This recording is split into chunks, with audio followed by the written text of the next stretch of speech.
Ladies and gentlemen, you are watching the Be a Hero Gaming channel, where we talk about action and adventure games and how you can be a hero in your real life.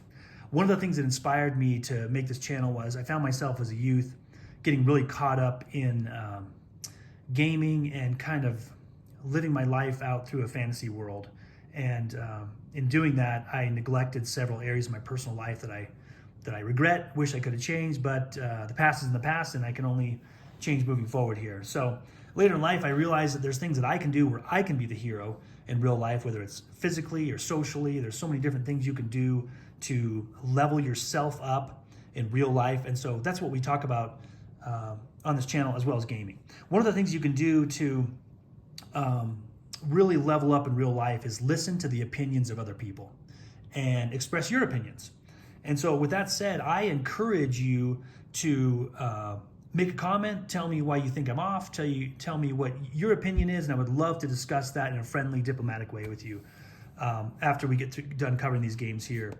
And it doesn't have to be in gaming, it could be in anything. If someone expresses an opinion to you, you don't have to get angry at that or mad at it. That's just their opinion. And so you can take it or leave it. You can listen to their reasoning, why they think that their opinion is correct. You can express your opinion, and sometimes we can change our minds and we can come together and be better people because we listen to an opinion that's different than our own. So with that said, the question is, what is the best collectible card game? I want to emphasize that because I'm talking strictly about the game. Okay, I'm not really talking about the collectability, or I realize there's some things that people might like about these different games, where they look, and but I'm talking about just the game itself. Now, the first thing you're probably going to tell me is, hey, wait, hang on a second here. I don't see Yu-Gi-Oh! I don't see Altered. I don't see Sorcery out here. Yes, there's lots of other collectible card games that I'm not going to talk about, mainly because I don't have very much experience with them, and that's usually because I don't really like the game. Once I kind of investigated, I thought that's not really for me, and I haven't invested very much time in those games.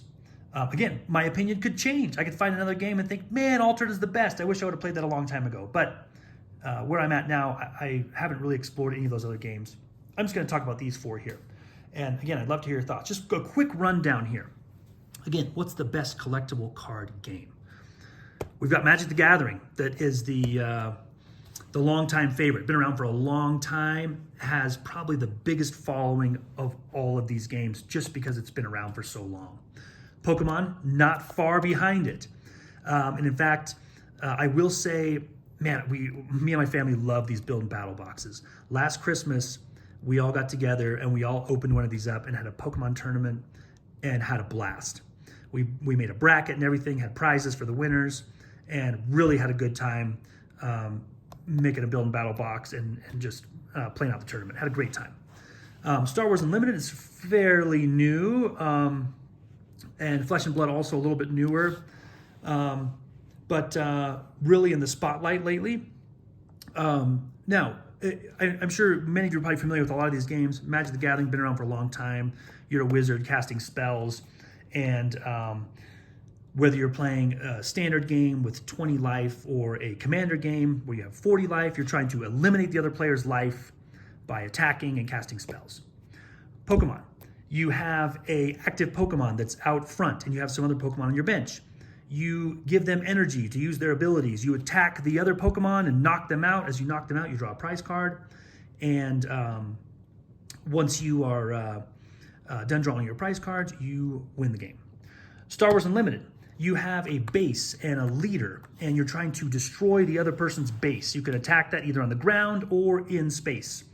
And you can eliminate the other player's spaceships and their other characters in order to get a better shot at their base. But once you defeat their base, you are the winner.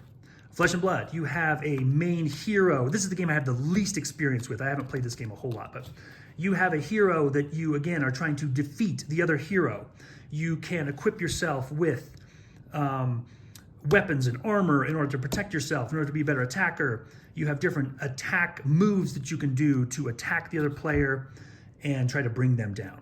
Okay, now, one thing that all of these games have in common is that it's kind of a one versus one. Okay, you're attacking the other player, You're trying to defeat them, get rid of their hit points, get rid of their active Pokemon, knock out their base, knock out their character. And so one thing they all have in common. A couple of things that I don't like about some of these games. This game here, we were playing a game the other night with my son, a Commander game, and I got out a whole bunch of awesome creatures, and my son threw his hands up in the air and said, "That's it, the game's over. You have so many powerful creatures out, there's no way I can win." And he was right. I did. I totally beat him. Similar with Pokemon. If you get a really awesome Pokemon out, an EX or a GX or a V or something crazy that there's no way the other person's going to get you, you kind of feel the same way. It's over for me. Your Pokemon is too powerful. I can't get past it. Star Wars Unlimited, a little bit the same, depending on what kind of guys you get out. There's a little more diversity in this because you have kind of the ground and the space. But still, you get someone big out, it's over. Flesh and Blood, you have a couple of really good attack moves, a couple of good pieces of armor, and weapons that are hard to find in the packs. It's over. Okay, so with that said, which one of these games in front of me is the best collectible card game? Well, it's none of them. So let me take these away because it's none of these games. Although I like those games and they're fun and I like to play them, the best collectible card game is this game. I don't know if you have seen Wonders of the First yet, but this game goes against the grain in so many areas of collectible card games that it's just blown my mind. And let me tell you about that. And I know you're probably freaking out right now and saying, well, hang on a second. This game is totally not as good as some of those other games. And again, if you think that, I would love to hear your opinion and why you think that. But let me tell you why this game is better than those other four. And maybe some of the other ones that are out there. Let me slide this a little closer.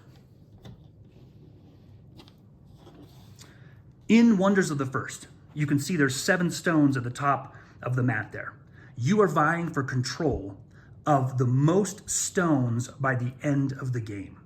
And this one thing right here is where this game shines above the others.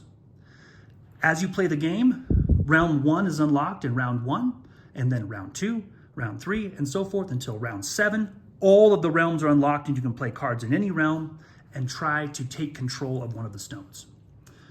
Because of that, the game has a definite ending. You will get to round 7 and the game will end. And the game's not going to last forever. You can play a game, you can shuffle back up and play again.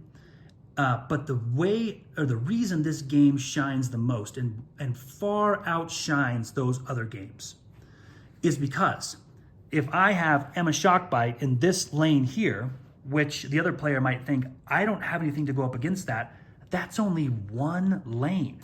You can give that up and say, you know what, that Yellowstone is yours. You can take that. I'm gonna go check out one of these other ones.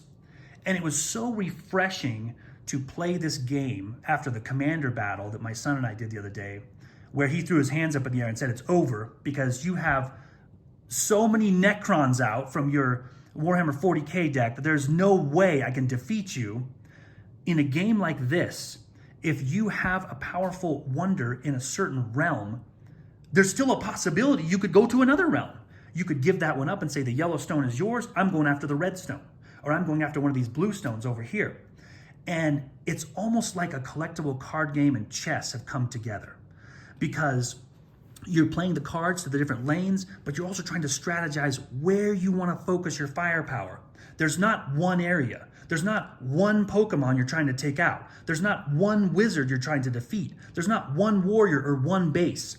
You have 7 areas where you are vying for control of that provides you with an intense strategic opportunity. You can look at this and say, where do I want to play cards? Where do I want to give things up? And it's an intense battle all the way up to the very last round. In the game, you play Wonders up front here, and the Wonders power is what gives you the opportunity to attack and take the stone if you have more power. There are weapons and different items you can equip to your Wonders to give them benefits. to not just them benefits, but the area benefits or adjacent realms benefits. There are lands that you can play. And this right here, this is another thing that I love about this game. A couple games that really bother me are these two. Because you use cards in these games that are thrown away for energy, or you pitch cards to play cards. I do not like throwing cards away that I could use for something else because I need energy for the game. Okay, also, Magic the Gathering, this game, you get lands that, I realize there's different exotic types of lands that can do different things, but for the most part, the lands don't do much for you besides just give you mana. I realize there's some exotic ones out there that have some other abilities, but the cool thing about these is every land grants you several opportunities. One, it allows you to take an additional action anytime you want. You can harvest this land and take an additional action in any round you so desire. Once you do that, it's done. You can't do it again. The lands also offer you discounts on playing certain cards. Because of the type of land that it is, and because of the type of card you have, you are discounted on what you play. Some of the lands also offer additional benefits. So in this game, not only are you excited to get the different characters and the different items and weapons, but the lands too, you're excited to get because they also offer you opportunities to do different things. If you haven't checked out Wonders of the First, you need to go check it out. They have an awesome website where every one of their existence sets cards are listed. You can go through the cards. You can look at their abilities and read the abilities. Another thing that this deck solves that so many card games have struggled with, and even Magic the Gathering is thinking about employing now, is a point system, because people are so fired up with the cards that have been banned, that people grow to love, especially if they're for a certain type of play like Commander. This card is only for Commander. Now you can't use it anymore, which that's just the worst. So a game like this, these cards will always be available for you to use. There will never be a banned card.